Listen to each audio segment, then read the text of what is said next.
Today is day 313, and I start by reading from Hebrews chapter 8, verses 4 and 5.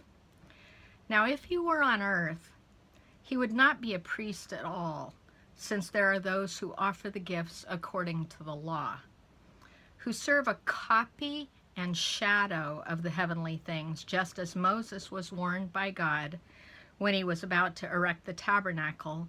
For see, he says, that you make all things according to the pattern which was shown you on the mountain. I think Moses stepped into the heavenly and then made a copy of it on earth, what had been shown to him in the heavens.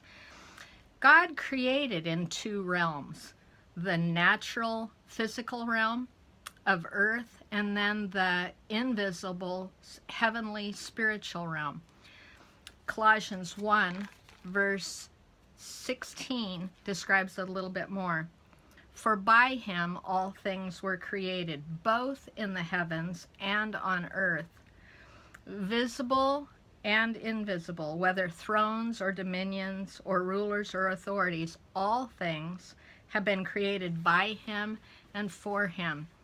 So there are a lot of things that have been created that we can't see, that have been created to dwell in the heavenly places.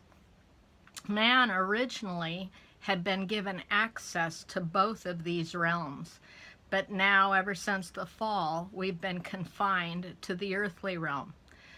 No longer able to perceive the true nature of all things, which was what God had in mind for us, that we would be able to access the heavenlies, the invisible realm, and the earthly. Once we're not able to access these places and that understand and perceive by our spirit the true nature of all things, the Father began to describe the heavenly realms to us through the use of symbol and type in Scripture. These symbols were a shadow of the good things to come, and not the very form of things. You find that verse in Hebrews 10, verse 1. The Old Testament displayed a shadow of God's divine provision, so that when Jesus appeared in the flesh, when Jesus put on flesh and dwelt among us, he had been already forecast through the prophets so that the people would recognize that God had sent his Son. The promised seed had finally come. God's gift had arrived.